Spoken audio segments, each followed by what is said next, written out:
How's going guys, welcome to the channel. In this video we are gonna see, what if Naruto left Konoha and teleported to My Little Pony universe? Part 3. If you wants to see awesome fanfiction like this, don't forget to subscribe. Now let's get into the video. Nighttime has once again fell upon the vast land of Equestria. However, tonight there seemed to be something odd going on as proven to how eerily quiet the castle grounds were. Hey Kurama, you remember which way our room is? He inquired as he walked through one of the empty corridors, his hooves clacking loudly against the marble floors. Kurama. Silence. This isn't funny, Kurama, I know you can hear me. More silence. Huffing in annoyance, he spoke, fine, don't talk to me then. It's not like I need your help anyway. He snapped. Just don't blame me if we end up being stuck here until Celestia raised the sun. This time, he didn't expect the fox to respond either and went on ahead, intent on not falling for his games. Still, it was a bit tad surprising for him to be easily lost like this, and Naruto was quite sure with himself that he had explored all the places around the castle. Unless of course Celestia had purposely left out something when he first came here, but he highly doubt that was the case. Or does she? Shaking his head, the orange stallion averted his attention back to the situation at Hoof. Like what Kurama said, he can worry about Princess Celestia some other time. Right now, he had a room to get back to. Naruto was utterly stumped.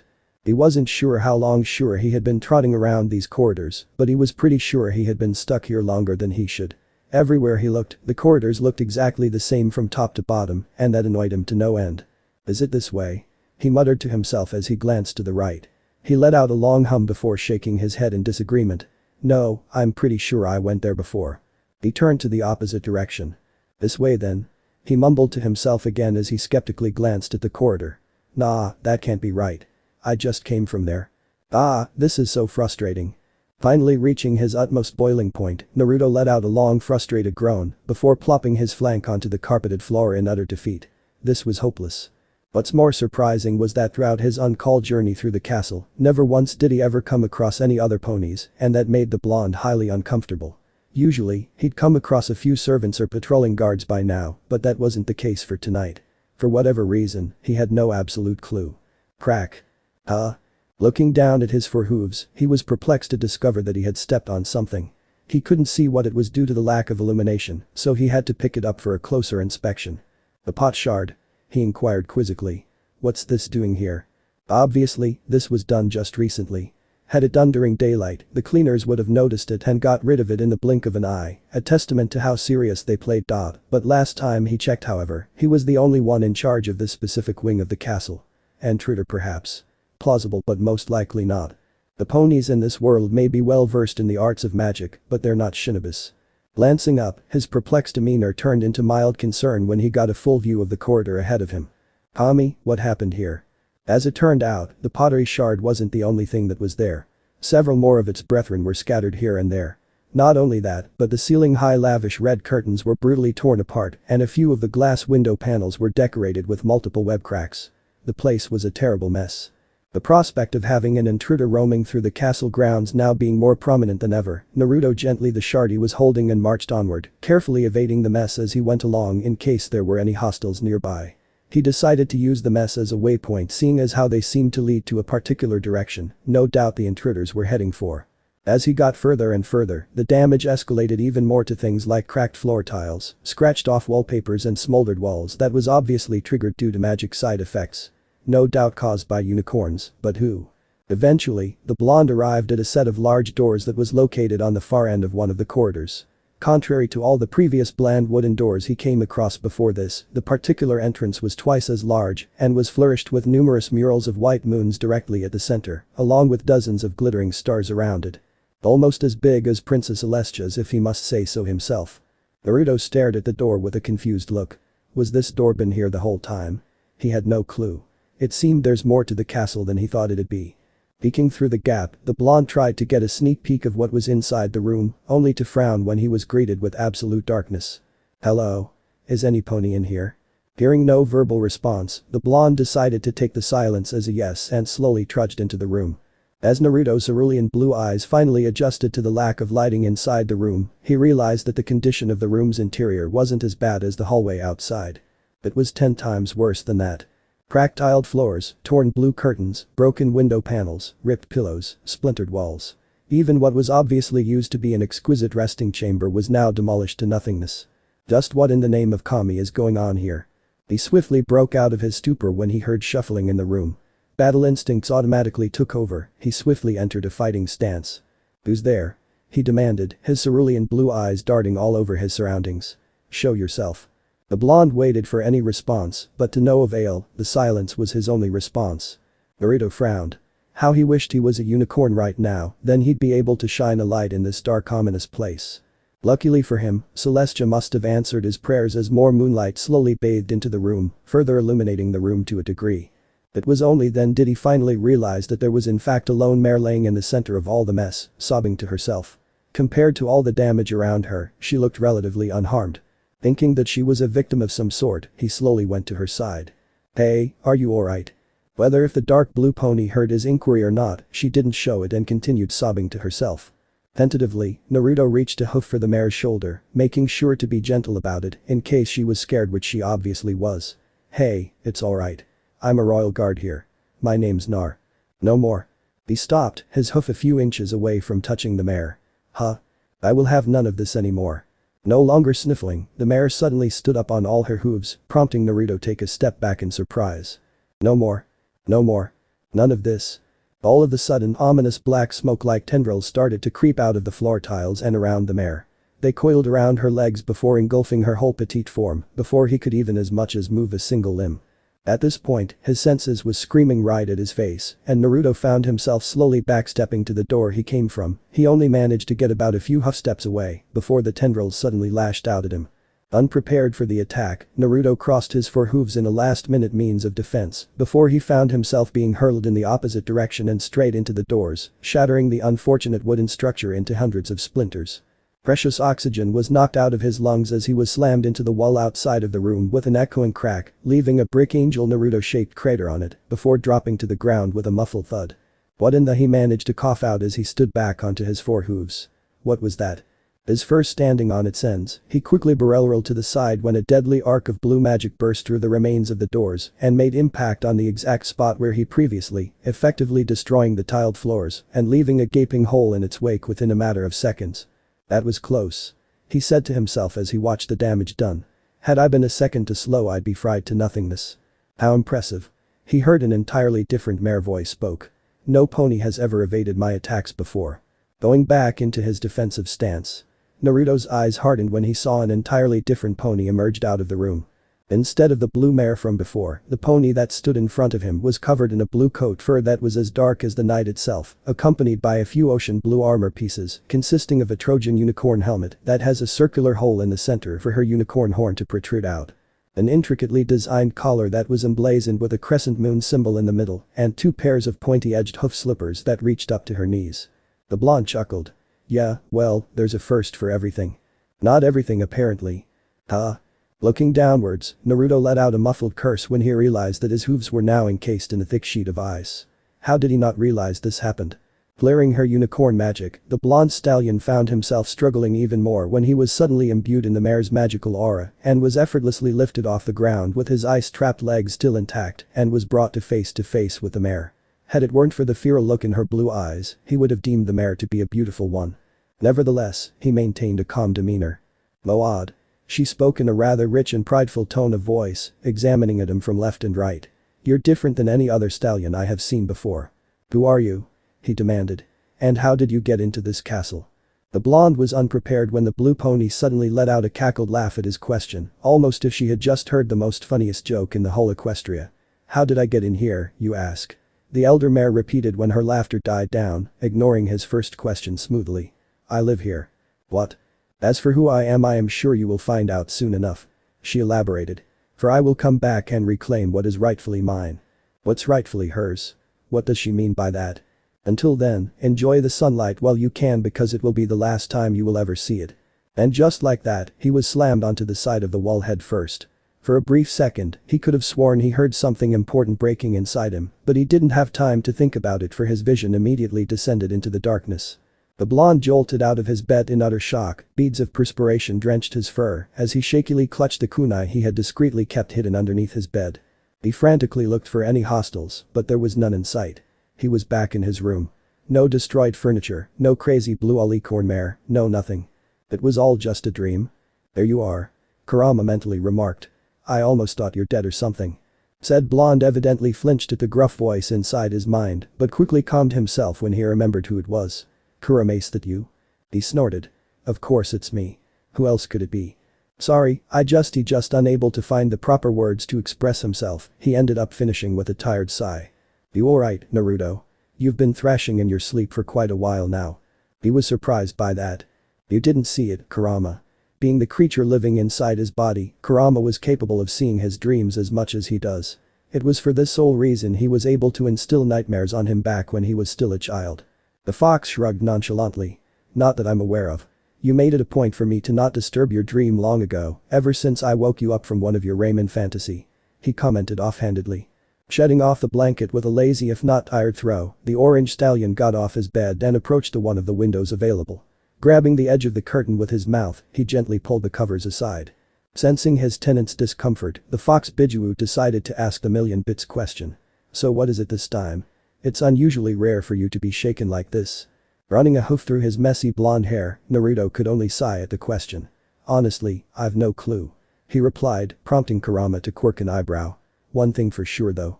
He averted his gaze to look at the view outside. I got this bad feeling that it wasn't just a regular nightmare. And that's how I managed to vanquish all the Skeleponies in the dungeon with only 2 strikes of my holy sword. Cadence could only giggle as the gray stallion continued to boast about his victory and his recent board game outing with his nerd friends. It's not even an hour after their picnic and he already started talking about his hobbies. While she had to admit she only had little knowledge in what he was talking about, the pink alicorn was just glad that he's enjoying himself. With his duties as the lieutenant of the Canterlot Royal Guard, the gray stallion actually had little time to spend for himself. This was one of that moment. Why do you keep on playing those stupid games, Shiny? Twilight innocently asked as she stuffed cookies after cookies into her mouth, getting into the genius aspects of herself. From what I see, there's no beneficial aspects from playing those board games. Hey, it's not stupid. The lieutenant shrieked, no doubt offended. It's very educational. Leaving the two to settle their usual antics as usual, the alicorn of love decided to look around to appreciate the view. It was from then she realized that some pony wasn't enjoying the picnic. Naruto had an utterly distant look on his face as he absent-mindedly nibbled on a daisy sandwich and he had been acting like this ever since the very beginning. A rather weird thing considering how hyperactive he was. Is something wrong, Naruto? Cadence finally asked in concern. Does the food taste bad? Realizing his mistake, he quickly spoke, oh no, it's fine. I was just thinking about something, that's all. And what would that be? She inquired, suddenly found herself interested. After all, it's not every day the blonde would admit that he was thinking about something. It was even rare seeing the hyperactive blonde acting serious. He waved the question off, dismissive wave of his hoof. Don't worry, it's nothing important. I see. Cadence let her suspicious gaze lingering for a few seconds or two before changing the topic. In any case, who's ready for Nightmare Night? Oh. Me. Twilight eagerly cried out. Totally. I can't wait to show other ponies the costume I've prepared. What about you, Naruto? Aren't you excited for it as well? Cadence inquired when he didn't give any response. You do know what Nightmare Night is, right? Said Stallion snorted at that. Of course I do, I'm not that clueless. So? So what? Yeah dude, aren't you pumped up as we are? I don't know. I mean, it's just a night where you ponies dressed up in costumes and get candies from other ponies, right? Licking his lips, the orange stallion brought the cider closer to his muzzle, only for it to stop midway when he noticed the incredulous looks the three were giving him. What? Dude, are you serious?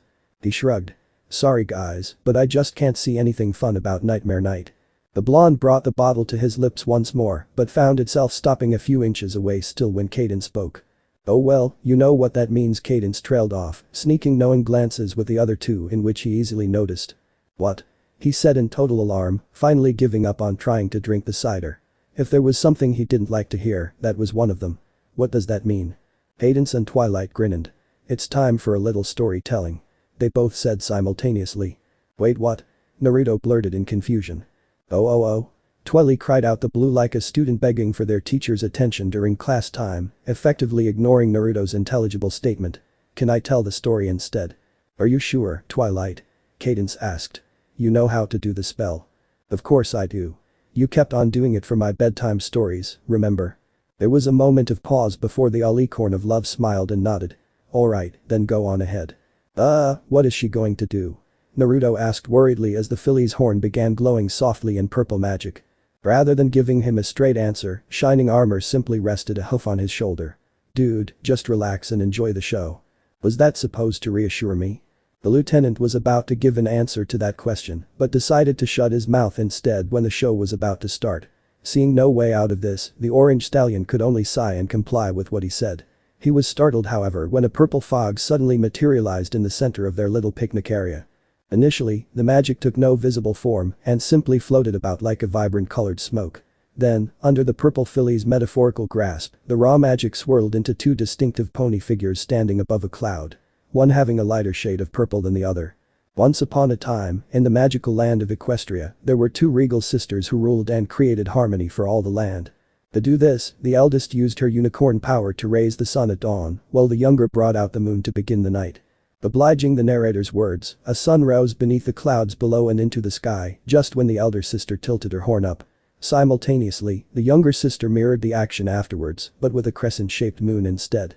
As Naruto stared at the scene before his eyes, he was inflicted with a small sense of déjà vu, in which he immediately shrugged off. Thus the two sisters maintained balance for the kingdom and their subjects, all the different types of ponies. For once, Naruto smiled. He didn't know why, but he found the story to be rather sweet, though he still can't see how it would connect with Nightmare. But as the time went on, the younger sister became resentful. There we go. The ponies relished and played in the day her elder sister brought forth, but shunned and slept through her beautiful night. All of a sudden, Naruto flinched. He didn't know why, but looking at the mirage of the supposed blue mare projected by Cadence, he was swarmed by a strong sense of déjà vu. And it wasn't a good kind of déjà vu.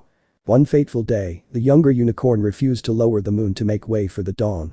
Despite being relatively simply in terms of visual projection, the story did a pretty good job in getting its readers into the right mood. Naruto himself found relatively more uncomfortable as the storytelling went on. The elder sister tried to reason with her, but the bitterness in the young one's heart had transformed her into a wicked mare of darkness. Nightmare Moon.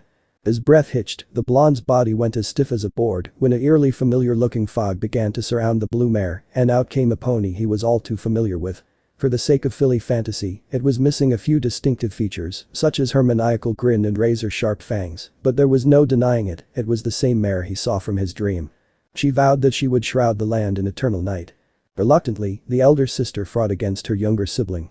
Eventually, she was forced to harness the most powerful magic known to ponydom, the elements of harmony. The elements of harmony?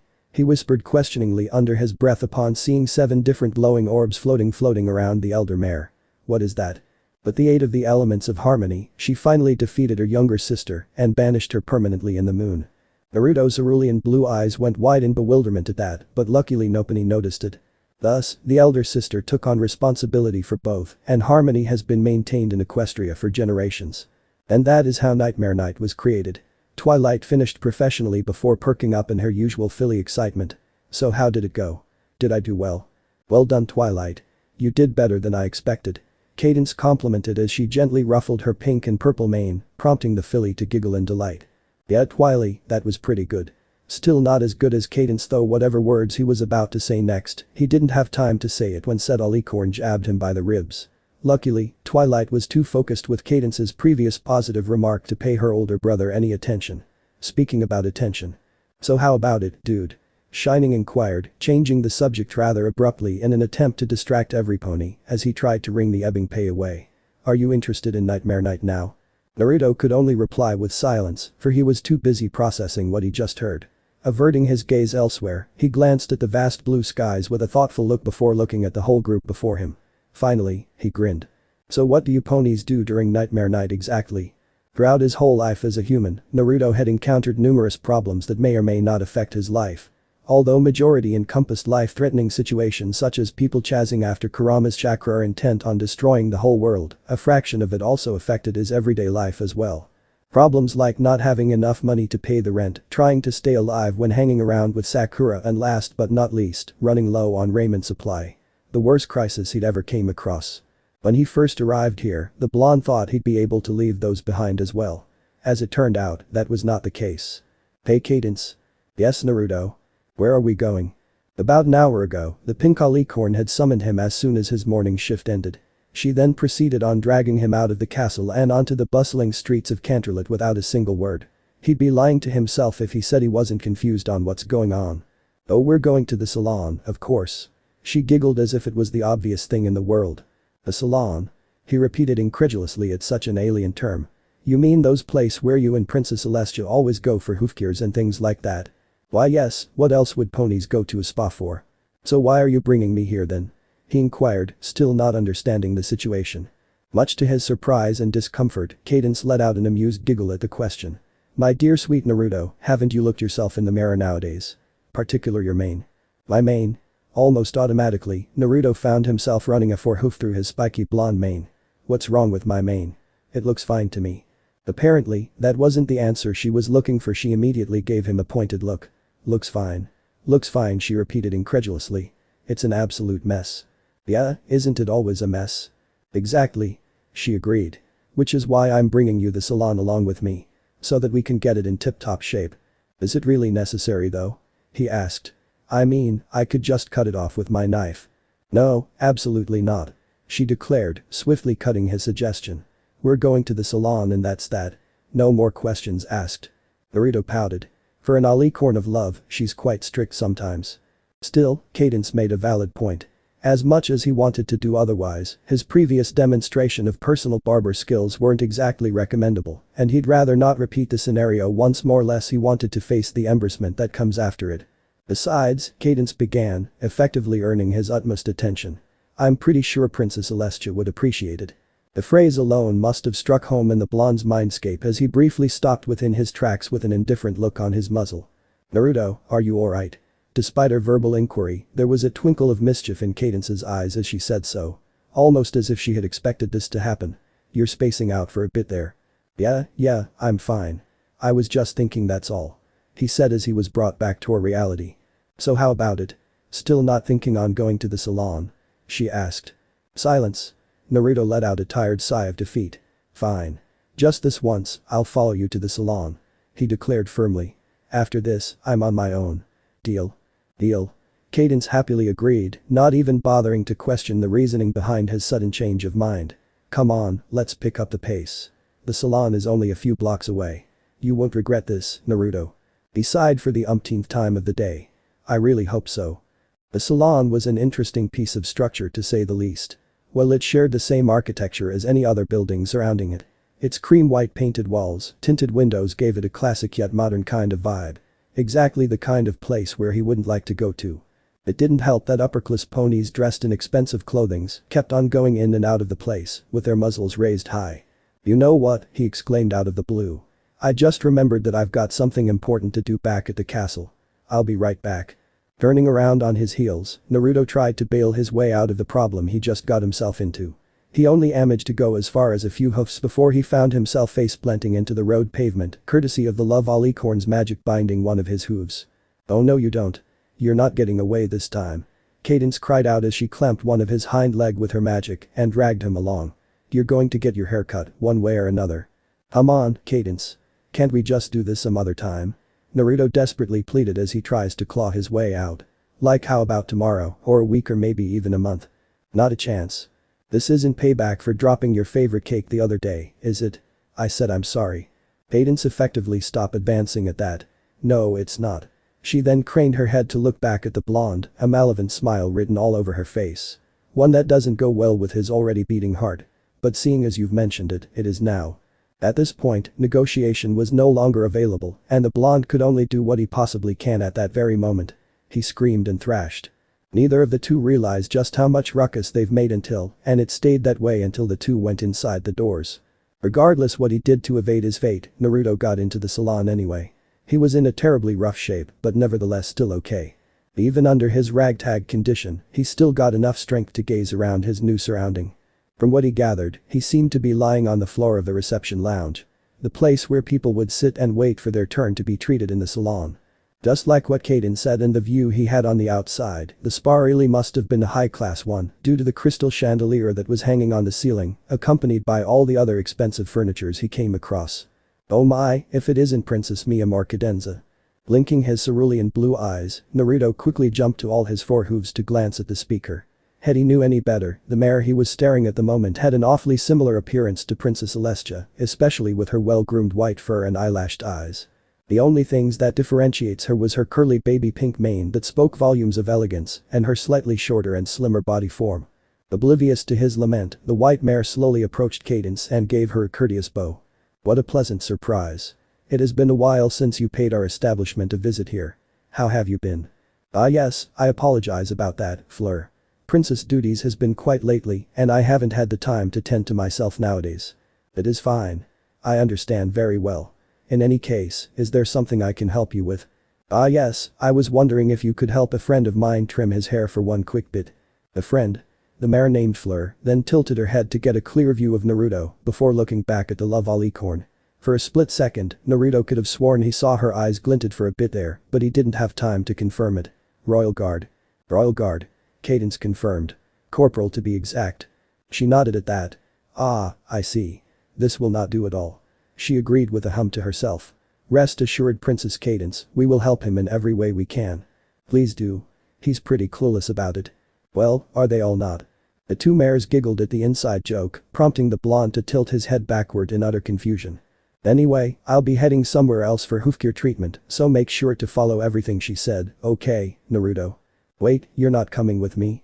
Naruto asked, unable to hide the fear in his voice. Don't worry, Fleur has been a professional stylist for a long time now, if there is someone who can help you the most, it's her. Again, the white mare bowed her head, pleased at the praise. You flatter me, princess.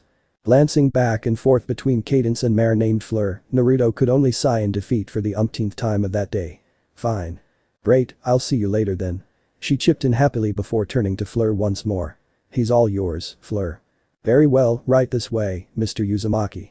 Following the rather mysterious white mare, Naruto couldn't help but crane his head back to look at Cadence as she nonchalantly waved him off. As if she was a parent dropping off her filly to the daycare. As it turned out, the salon was divided into several different sections, each specialized in a particular spot treatment that ponies in this world deemed to be rather important. In one place, he'd saw a pony having her head trapped in what seemed to be an inverted bowl lying in which steam was wafting out from. In another section, he'd saw a mare having her hoofs tended in what Cadence proudly declared as hoofgear by another staff. For whatever reason, he had no absolute clue. These ponies were really weird, though he doubted he had the right to say anything about it. Still following the mare at hoof, the blonde has yet to identify whether if he had saw the mare or not before. He tried to refresh his mind with all the numerous ponies he met, but to no avail. She was like an enigma. Is something wrong, Mr. Uzumaki? Fleur asked without turning around to look at the orange stallion, as if she has a third eye that kept a good lookout on him in case he'd do anything suspicious. Oh no, it's nothing. He hastily answered, averting his gaze somewhere else. So how long have you been working in this kind of thing anyway? Showing no signs of being offended by his lack of language, the mare rubbed her chin in consideration. That is a difficult question, but I would say about 30 years or so. Had he taken a drink right there, Naruto would have did a comical spit take. 30 years. You seem surprised. Ah well, it's just that he said, trying to come up with the proper words but failing miserably. You don't look like you're more than 30. Looks can be deceiving, Mr. Uzumaki. But alas, we are not here to discuss about my age, we are here for you to redefine your mane. As if on cue, the two arrived at a particular section of the salon that was rather spacious and luxurious than the rest. Have a sit, please. She instructed as she gestured towards the lone swivel chair in the room before heading to the table where all the tools and condiments were held. So how would you like your mane done, Mr. Uzumaki? Oh well, Cadence said I could trust you on this, so I'll just count on you to do what's best. He responded earnestly. Very well. As it turned out, Fleur was already one hoof ahead of him and has chosen the appropriate scissors, combs and other tools he wasn't familiar of whom were now floating all around her due to her magic. Naruto wasn't sure if he should be amazed or scared or if he should do both. Shall we get started?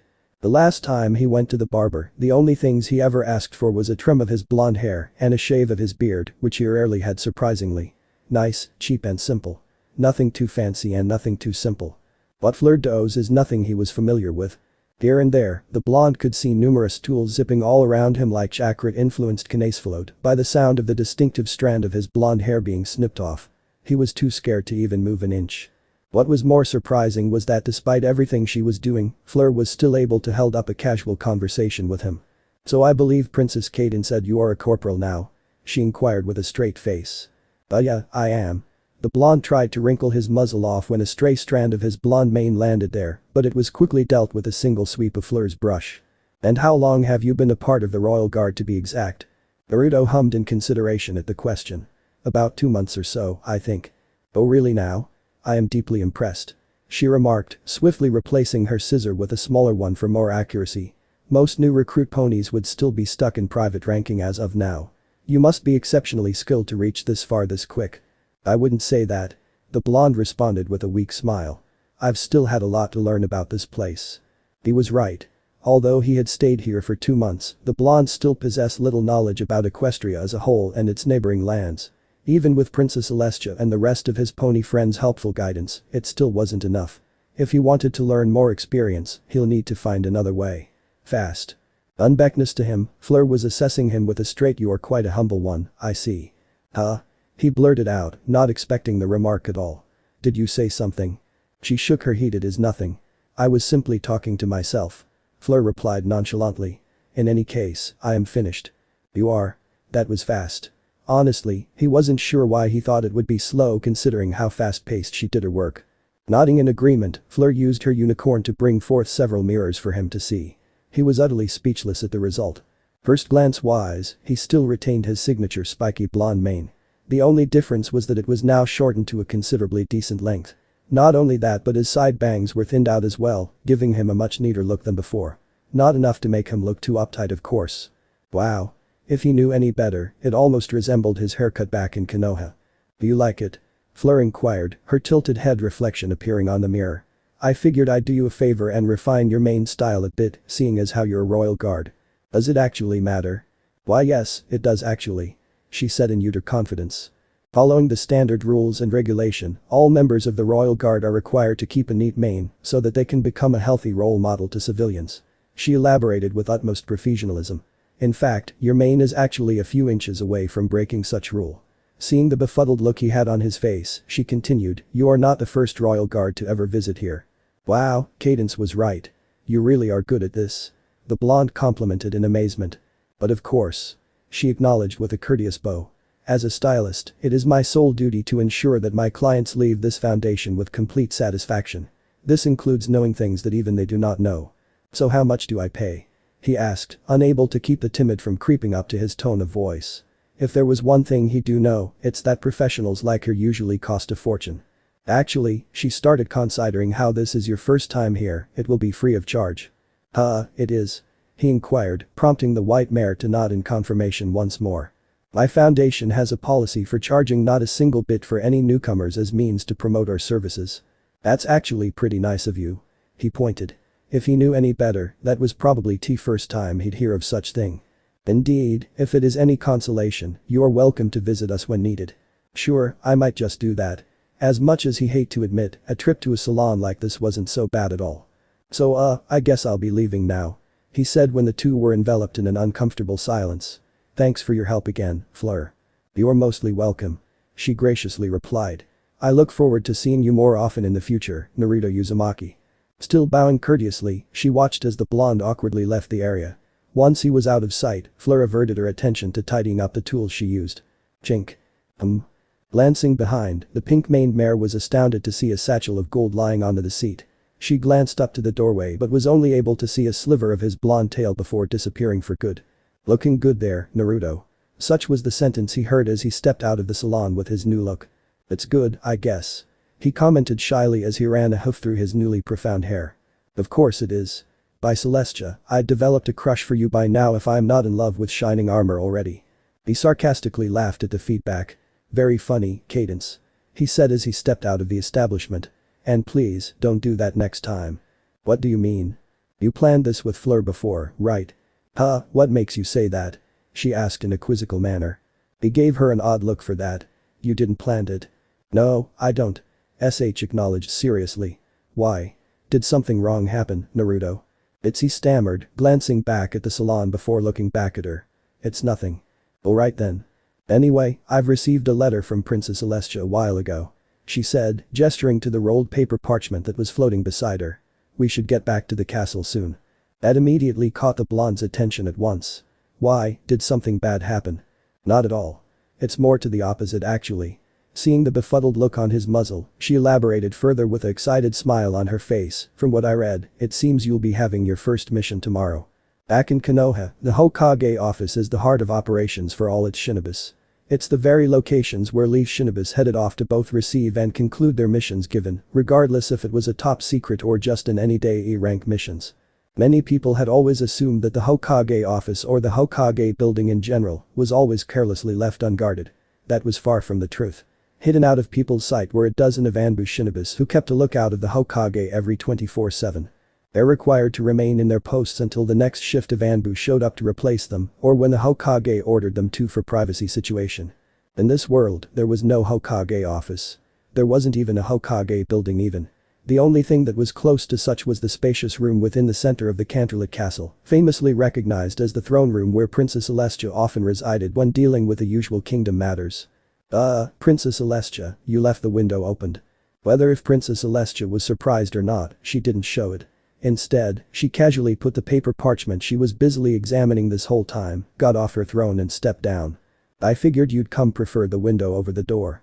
After all, you said it yourself that you favor such unorthodox entrance. The Princess of the Sun stated before mildly frowning.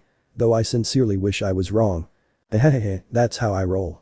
In any case, thank you for coming, Naruto. Princess Celestia said. I appreciate the help. It's fine, I could use a little workout anyway. He replied with a smile. So what do you want me to do, Princess Celestia? From what Kaden spoke, it sounds really important. That was far from the truth. She didn't actually make it sound as such. It was the Orange Stallion himself who made a big deal out of it. Even to the point where he downright abandoned her in the middle of the city as soon as he received word about it. Tell me, Naruto, have you heard of a place called Ponyville? He nodded affirmatively. Yeah, it's that small town that's not too far from here. Raising a hoof, the blonde pointed towards a particular window where a small town can be sighted just beyond the horizon. What about that place? At the center of the town, there's a structure called Golden Structure Library. It's the town's one and only library that was recently built just a few years ago. She began as she brought forth a picture for him to see. Sure enough, there was indeed a treehouse there. It wasn't as big as he originally thought it would, but it definitely looked cozy for a living. Every year, the Canterlot archive curators would deliver a dozen of books which are to be added to the library's growing collection. But I'm guessing there's a problem with the delivery. He asked, adding one and one together, his eyes still focused on the picture in his hoof. Although he doesn't question the feats these ponies were capable of doing courtesy of their magic, the blonde found himself questioning how they were able to build such place without a Mokuton user. The white alicorn smiled at his sharpness. Yes, there is. She acknowledged. Just a few days back, we received a word that our usual delivery workers were having a difficulty with their work. As such, they wouldn't be able to help us for this year. Putting the picture away, she finally turned towards Naruto with her usual gentle yet serious expression that he had grown accustomed to. This is where you come in, Naruto. I need you to deliver those books to Ponyville by tomorrow on behalf of the Canterlot's main archive. Seems easy enough. I'll do it. He acknowledged without missing a beat. How long will I have to stay there? Wonderful. Then I advise you to pack up your bag by tonight then because you'll be leaving tomorrow first thing in the morning. There was a momentarily pause before she continued. You do have a bag of your own, correct? Following the mayor in charge's words, Naruto managed to gather his belongings for the trip. He didn't have that many necessities to begin with so he didn't have to worry too much. Unfortunately for him, some pony did. Do you have your toothbrush? Yes. What about your main comb? Got it. Your umbrella? Wait, what? Hayden sighed exasperatedly at his response. Come on Naruto, you can't honestly go around without carrying an umbrella by your side. Naruto gave her a confused look at that. Cadence, I have hooves, you know. So? Doesn't mean you can't use one. Cadence, shining spoke, resting a reassuring hoof on her shoulder. I think he got the message. Said Pinkie Pie simply sighed in defeat. Sorry, I'm just worried. Eyes, he said to earn their attention. I'll be fine. It's not like I'm leaving Equestria or anything. You promise you'll send letters? He rolled eyes at that. I only be away for a few days. 3 at most. He reminded with a smile, prompting her to pout indignantly. Alright, I promise. Good, I expect you to keep your word for it. I still think you should wear the armor. Shining remarked after having a good look of his current getup. It wasn't anything fancy, but Naruto had decided to wear a cheap brown cloak that was wrapped around his body, giving him a ragtag kind of adventure.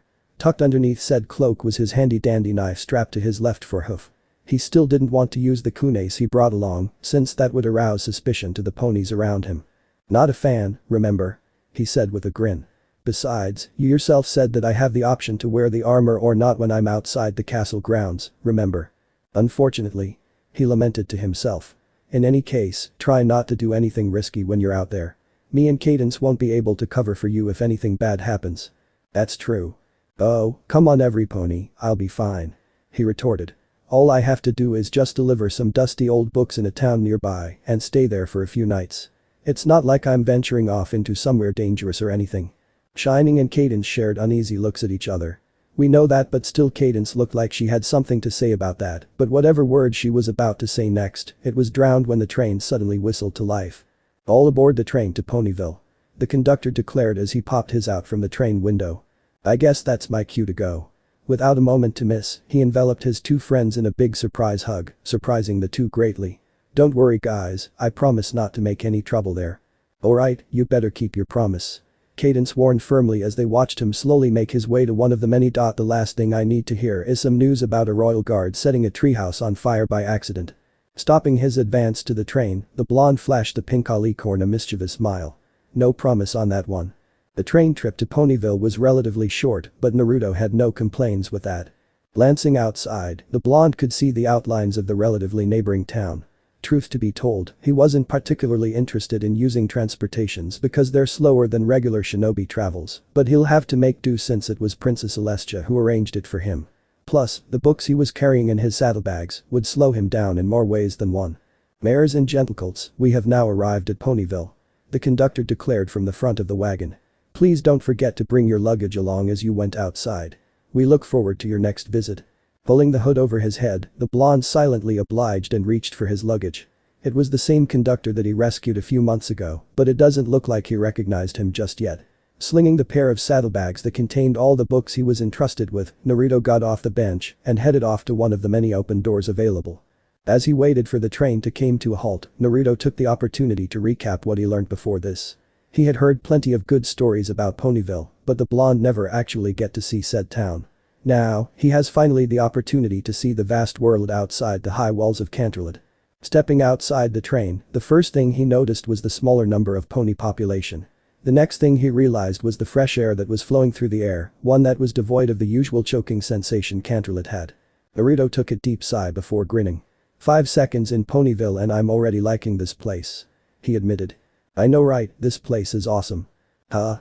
Surprised by the reply when he shouldn't be receiving any, the blonde glanced to his left. He jumped a bit when he finally took notice of the pink mare that was standing beside him. When did she? In terms of appearance, the filly has messy mane that looked like she just got out of a washing machine, accompanied by a pair of blue eyes filled with uncontrollable joy.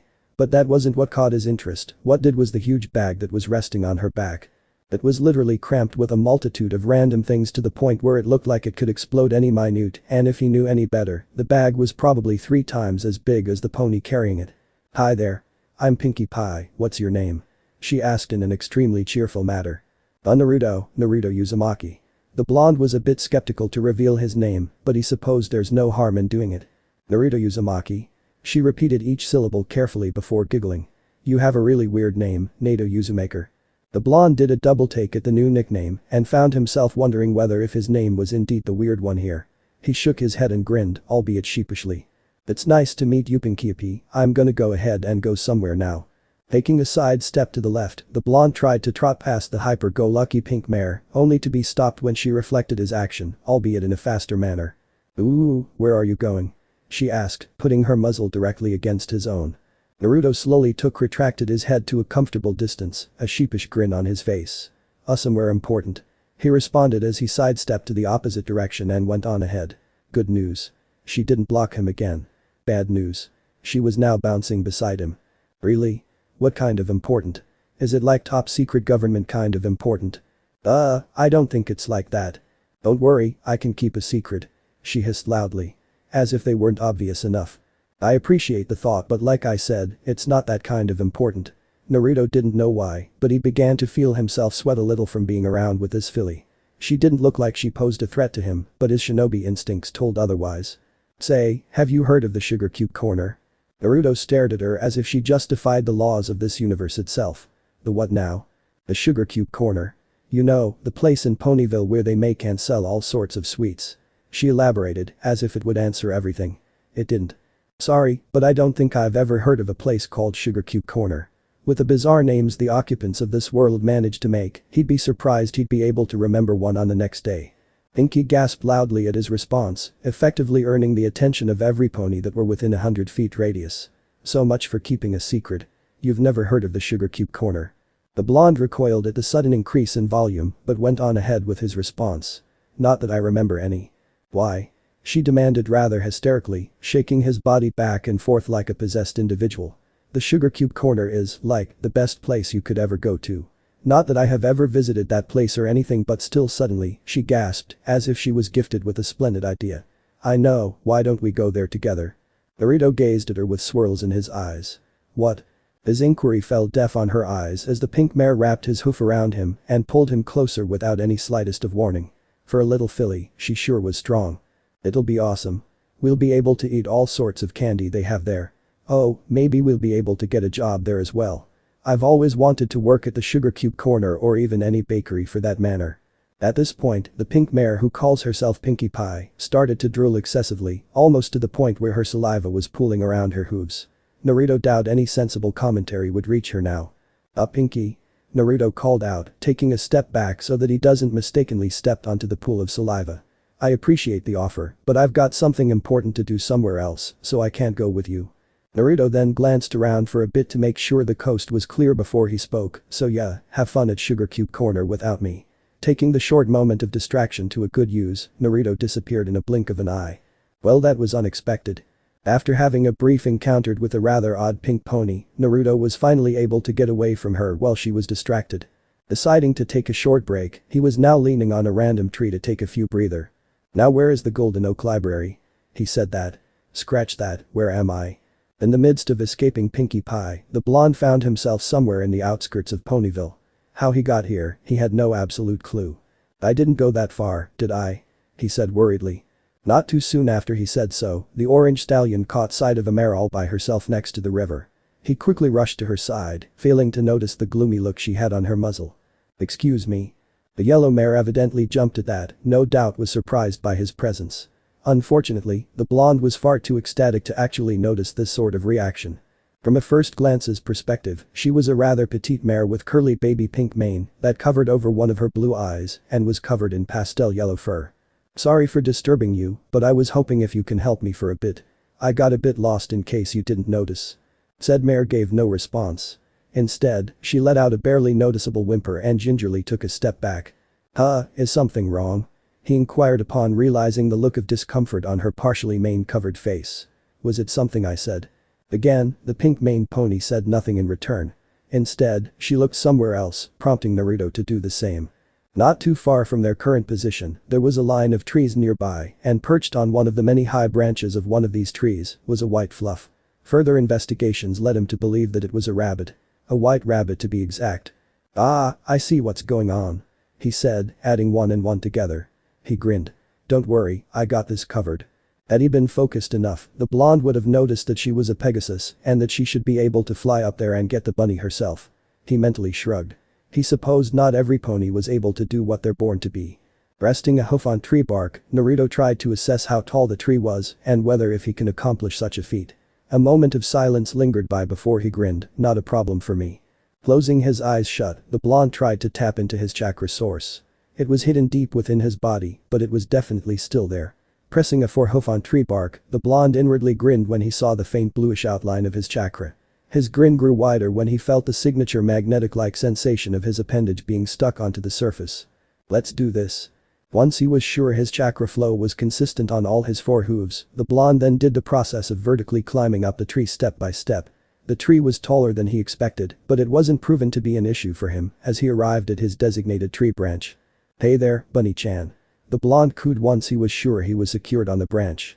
To be fair, he could have used his chakra, but he didn't want to rouse any suspicion, especially with the mare down below watching him. Don't be scared, I'm here to save you.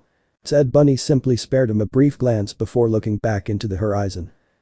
You're a stubborn one, aren't you? He remarked when he saw its initial reaction. Tell you what, why don't we make a deal? said Bunny's long ears visibly perked up at that, a minute enough sign to tell that he caught its attention. A friend of mine brought me way too many carrots this morning. If you cooperate with me then I might be able to share some if not all of them with you. He offered, the smallest of smirk forming on his muzzle. So how about it? Do we have a deal? Again, the bunny showed no acknowledgement for the first few seconds, and the blonde wondered if the snow fluffy creature understood his manner of speech, but scratched such thought aside when the bunny averted its gaze to him, a mischievous smirk that rivaled his own plastered on its face. As silent as it was, it quietly hopped over to his side before putting its paw out towards him. Naruto gladly shook it back with his own hoof. A pleasure doing business with you. Having met various woodland creatures in the past, both docile and hostile, he had learned that the best way to earn their trust is by giving them food. It was for this reason the blonde always kept some small food rations in his pouch with him all the time. And luckily for him, the rule also applies in this world. Now come on, your friend over there look like she might have a heart attack if we don't go down. He pointed out as he peered to the mare on the ground. If Naruto knew any better, the look of absolute terror on the pink-maned mare's muzzle awfully reminded him of Shikamaru's face when he was informed that his wife was in labor. Once again, the blonde questioned why the Pegasus didn't just fly her way up top with that wing of hers, but he decided to save the question for another day. Right now, he has a rabbit to rescue. Eagerly nodding at his inquiry, the white rabbit went into a crouching stance before doing a massive leap into one of his saddlebag underneath his cloak. Once he was sure that it was secured, he did the inevitable effort of scaling down the tree bark. He could have just hopped like he always does, but that probably wouldn't go well with his spectator now, would it? Here you go, I believe this is your fry. Angel Bunny. Faster than he could ever comprehend, the pastel yellow pony practically lunged and snatched the white rabbit from him before he could as much as finish his sentence. Oh thank goodness you're alright. She cried out in absolute relief as she clutched the animal to her death before examining it for any signs of injury or whatsoever. You're not hurt, are you? Were you scared, Angel Bunny? Because I certainly do. As she continued to cuddle herself with the bunny, the orange stallion had to resist the urge to chuckle when he saw how unamused and grumpy Angel Bunny looked. At least now he knew the reason why it got up there in the first place. I'm not a healer myself, but Angel Bunny looks pretty fine to me. Naruto stated, ignoring the "Are you serious?" the woodland creature was giving him. It seemed the mare had totally forgotten his existence there, for she immediately went timid again, much to his dismay. Naruto winced. He should have seen that coming. Say, now that I helped you, would you mind if I ask for a small favor? Oh, sure thing. Naruto grinned. Great, I was hoping if you can show in the direction of the Golden Oak Libra. Not long after he said so, the blonde stallion felt his fur stood up on their ends in an instinctive manner. His grin now faltering, the blonde sighed. That's not good. I beg your pardon. Whether if he heard her response or not, Naruto didn't acknowledge it as he squinted his cerulean blue eyes into the horizon. It was faint, not to mention still a distance away, but he could see something was heading their way. Fast. Head away from her. Past to react, the blonde did what was best for them and stepped back just in time for the blur zoomed past between them at the speed of sound, leaving the two to eat their dust. Naruto was pretty much used to the distraction, but the unfortunate Fluttershy wasn't and went into a coughing fit. You alright? He inquired out of concern. Yeah, I'm fine. I'm guessing she's a friend of yours is? He inquired as he looked into the horizon where the blur disappeared to. Yes. As if on cue, said blur appeared once more. This time, it learned better and was able to screech to a halt right in between him and the mare. As it turned out, the blur was in fact another filly that was probably the same age as the pink-maned mare. She has messy rainbow-colored mane that reached down to the base of her neck and was covered in a layer of light blue fur. What do you think you're doing to Fluttershy, huh? Naruto cast at her a pointed look. Excuse me? Don't act dumb with me. You're trying to bully her, aren't you? Rainbow Dash, he's actually Fluttershy began, indirectly revealing the blue mare's name to the confused blonde. Don't worry Fluttershy, I'll take care of him, you just stay there. Rainbow Dash declared, still oblivious to the scenario. No, that's not what I meant to. Once again, the unfortunate shy pony was stopped from saying any further when Naruto raised his forehoof. It's alright, Fluttershy, I can deal with her. Oh no, why doesn't any pony ever listen to me? She quietly cried to herself as she clutched Angel Bunny tightly. So your name's Rainbow Dash? Heck yeah, I am. Listen here, Rainbow Dash, I'm not here to cause any trouble. I just wanted to ask for directions from your friend, that's all. Rainbow Dash snorted. Oh yeah, as if I'm believed that. She retorted. You just want to bully Fluttershy just like every pony else. Naruto quirked an eyebrow at that, partially offended by the half-baked accusation and partially interested by the brief information. Bullying? That's not enough talking. she cried out. "I'll show you what happens when you mess with my friend." "Well, I tried to talk my way out of this," the orange stallion sighed in disappointment. "Talk your way out of this? When does that ever work for you?" Kurama mentally stated. "But you leave me with no choice. Ready or not, here I come," she said as she suddenly charged at him. The blue mare referred to as Rainbow Dash was fast. Faster than a regular filly if he would. The second he saw how her body and legs tensed up in preparation, Naruto knew she wasn't some pony he should take lightly off. His amazement grew even further when she covered the distance between them within matter of a split second. Unfortunately, that amazement went out the window when she harmlessly zoomed past him. Blinking his cerulean blue eyes in utter surprise and confusion, Naruto spun around just in time to see her ram herself muzzle first into a random tree bark. Smack. Wincing at the sound, Naruto opened his eyes to see that the blue mare has rammed into a tree bark and was partially stuck inside it with her flank sticking out. "You coward. You dodged me." Rainbow Dash muffled cry can be heard from inside the tree. Naruto jerked his head at that. "Oh no, I didn't," he pointed out blankly. He barely even moved a single muscle, much less evade completely. "Liar. You'll pay for that," she said as she tried to pull herself out but failing miserably. Get out of this." "Are you alright there?" Naruto asked when he saw her struggling to pull herself out. "I'm perfectly fine," she snapped. "Just you wait. Once I'm out of this, I'm going to kick your butt." Naruto quirked an eyebrow. The threat would have worked a slight bit if she wasn't partially stuck in a tree with her flank sticking out in his direction, which he didn't need to see.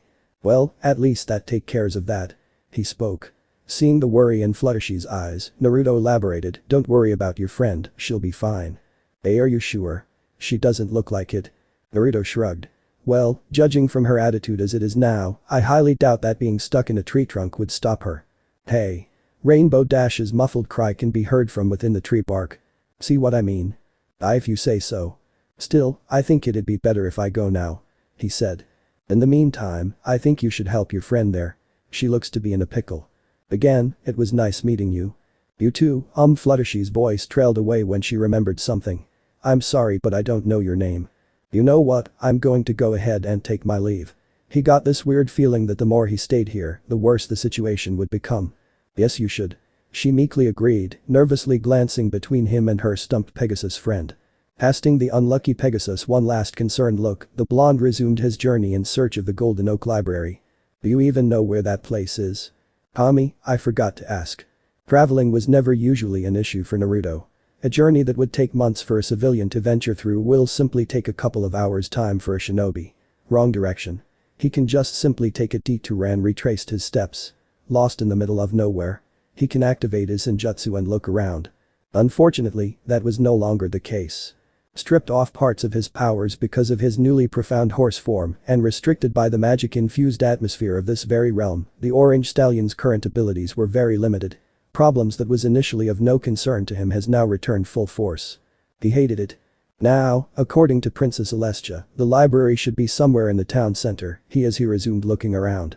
After everything that he has done, the blonde found himself back to square one, and that irked him a bit.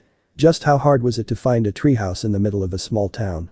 All we have to do is just find a treehouse and we're good for the day. "That's what you said 30 minutes ago and look where we are now," Kurama remarked snidely. Naruto scowled at that but made no signs of retorting. Instead, he sighed. "It's fine. So as long as we don't encounter any other weird ponies, I'm sure everything will be alright." "Oh my Celestia, what is that thing?" A feminine voice practically shrieked. Naruto inwardly groaned. "Oh Kami, what now?" The cry of indignant could have been directed to any pony, but he got this odd feeling that it was directed to him. Especially when he was in the middle of nowhere. Glancing in the direction of said voice. His assumption was proven to be correct when he saw another filly coming his way. First glance wise, the filly looked quite classy in her own style, with her regal white fur and curly violet mane that seemed to defy gravity, in which it reminds him of the obnoxious upperclassmen ponies back in Canterlot. The filly would have looked okay if it weren't for the look of utter horrification on her muzzle. As if she had witnessed the worst thing in her entire life. "This won't go well," he mentally stated to himself. "What in the name of Equestria are you wearing?" The blonde could only blink. "Sorry. That thing," she said, pointing to the ragged tagged cloak he was wearing as if it was the vilest thing in Equestria. "What is that thing?" "Oh, you mean this? It's my cloak," he stated as if it was nothing. "What about it?" "It looks horrible." "Excuse me?" Before this, he always thought shining armor and cadence was the one to be the most dramatic. Apparently, he was wrong. In more ways than one. No, no, no, this won't do at all, you must come with me now. Wait, wah. Naruto opened his muzzle to come up with a retort, but the white mare was already a step ahead and proceeded on dragging him away, much to his dismay. Having little to no say in this matter, the blonde could do nothing but let the filly lead him away from his main objective. Where are we? With each minute passed by, the blonde wasn't even sure if he was still in Ponyville and not some other hidden village in other parts of Equestria. Still no signs of a huge tree house for Kami's sake. The My Boutique, where else, darling? The what now? The blonde was about to ask what she meant by that until he caught something bizarre in his sight. What is that? He was aware that the architecture of this world is different than his own previous, but that doesn't stop him from being surprised at each and every new structures he saw. That over there is my boutique, darling. She declared proudly. Naruto blinked, ignoring the fact that she just called him darling. What's a boutique? She gasped. You don't know what a boutique is, she shrieked before resting a hoof on her forehead. Oh, the nerve of ponies nowadays.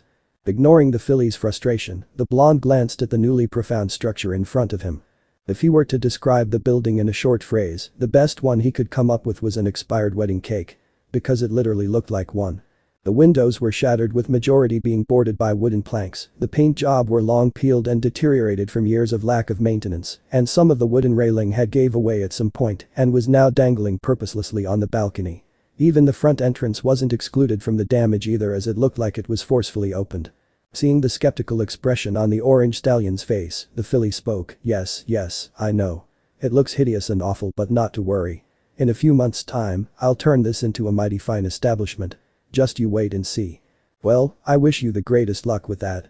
Naruto sweat dropped when one of the creaking pillars finally gave way right there and collapsed under its own weight. So why am I doing here again? Why, to get you a new outfit, of course. She elaborated, still dragging him by the foreleg into her self-quoted fine establishment. The action would have been considerably epic if the double doors was still there, in which it wasn't. You seriously aren't thinking about wearing that cloak for the whole day, are you? As a matter of fact, the filly stared at him murderously. Have the same idea as you did as well. Simply splendid. I think I got just the thing for you. Having nothing else to do, the blonde figured he should explore for a bit. If he was going to stay here for a few days, he might as well find out what's around him. Just like what the filly admitted, the place was an absolute mess. Everywhere he looked, he could see nothing but the color gray. Half of the space was occupied by an unidentified piece of furniture covered in dusty white cloth, while the rest was littered with piles after piles of trash and debris. The blonde had to watch his steps when he noticed some of the floorboards were cracked and splintered, exposing the dark bottomless pit down below.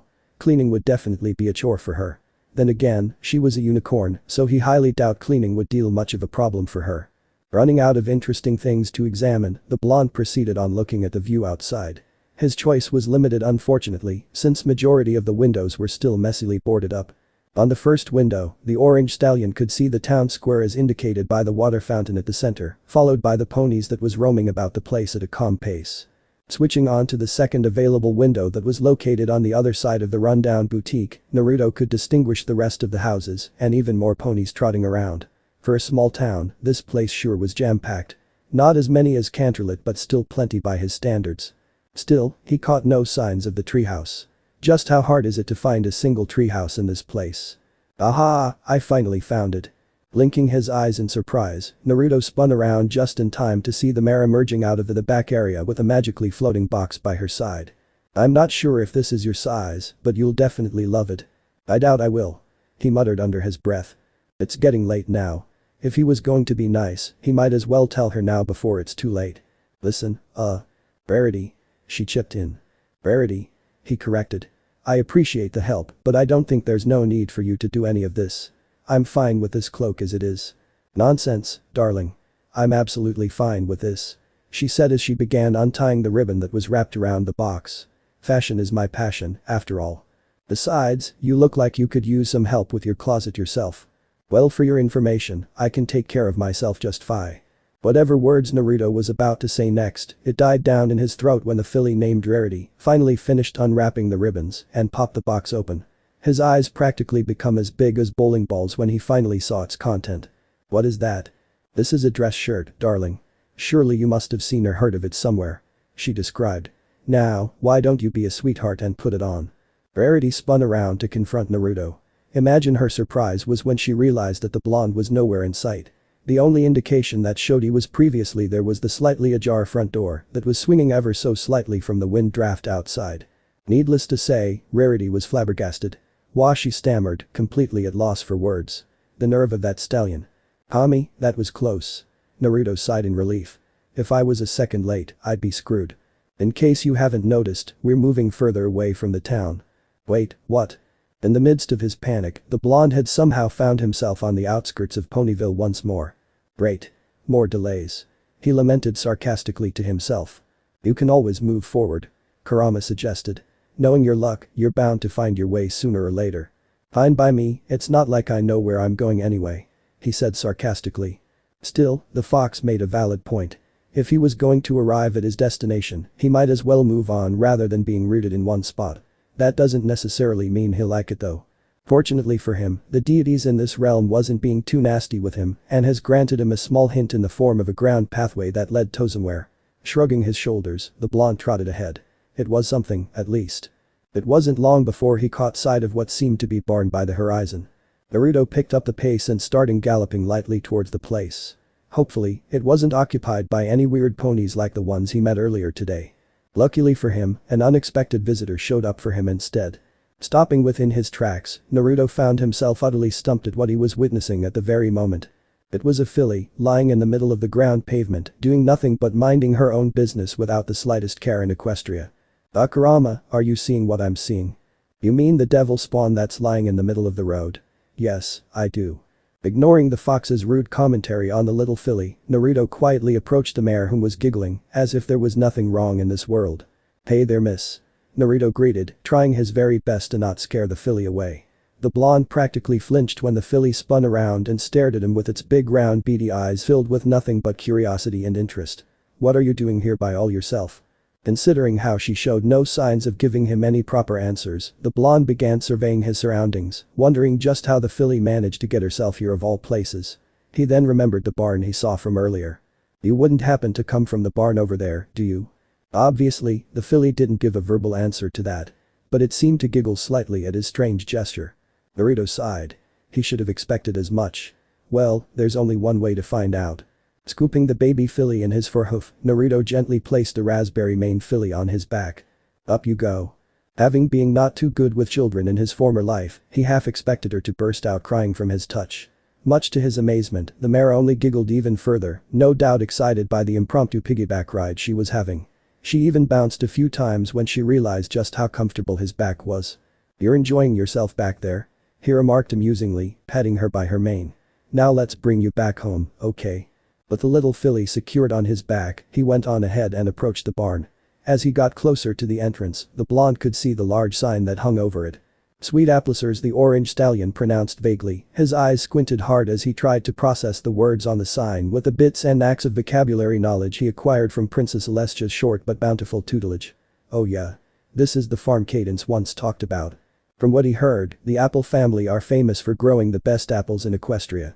They even received the acknowledgement of Princess Celestia herself if he recalled correctly. Heading to the front door, the blonde gave the wooden oak door a few knocks that seemed to resonate across the whole farm. He waited for any response, but received none of such in return, much to his puzzlement. "Huh. Doesn't look like any pony's home." He pointed out the obvious, ignoring the baby filly tugging on his mane. "Though that would raise more question on where you come from." The maroon-maned filly merely giggled in return. "Then drop the devil spawn here and leave. We got other places to go to," Kurama replied without missing a beat. Naruto took the obvious route and decided to ignore his partner. He may be occupied, but that doesn't mean he should ignore others that are in need, especially a filly lying in the middle of the road. Heck, he might actually have to file a report if it does came to that. The orange stallion was just about to knock the door once more when he heard something nearby. "Hey Kurama, did you hear something?" "You mean the sound of the devil spawn chewing on your hair?" "What? No. I meant the music," Naruto retorted before pausing. "Wait, is she actually chewing on my hair?" Sure enough, the little filly now has found his golden locks to be rather delectable and was now vigorously chewing on a few strands.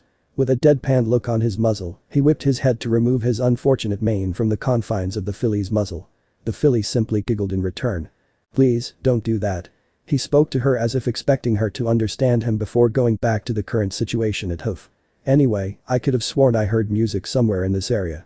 Abandoning his first plan of confronting the front door, he stepped off the front foyer and trotted around the farm, making sure to keep a close ear to the music as it got louder and louder to him. Turning around the corner, he was mildly surprised to come across a multitude of ponies in what seemed to be a party some sort. Well, I can see how she got out in the open now. You were saying something about avoiding weird ponies. Kurama pointed out with a smirk. Shut up. If looks can kill, the blonde wished his murderous look would be strong enough to murder the fox that was residing inside his body. Unfortunately, it wasn't, so the blonde had to cope with his partner's annoying bark-like laughter that seemed to resonate through his mindscape. While he was occupied bickering with Kurama on the sidelines, one of the ponies partying noticed his weird demeanor and approached him.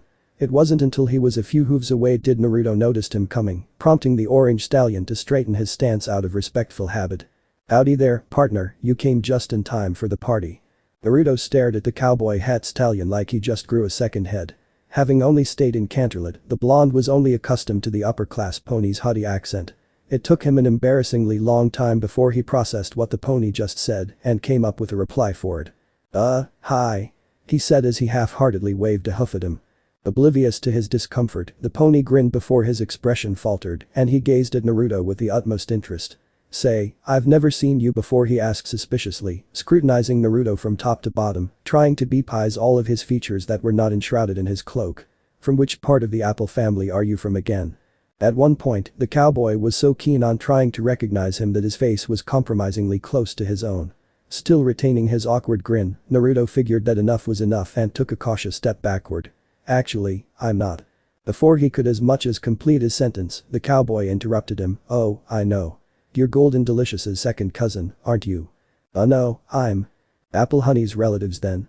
No. Perfect Pie's in-laws? No. Oh, how about Apple Tarts? For the last time, I'm not. Then how about Golden Ha?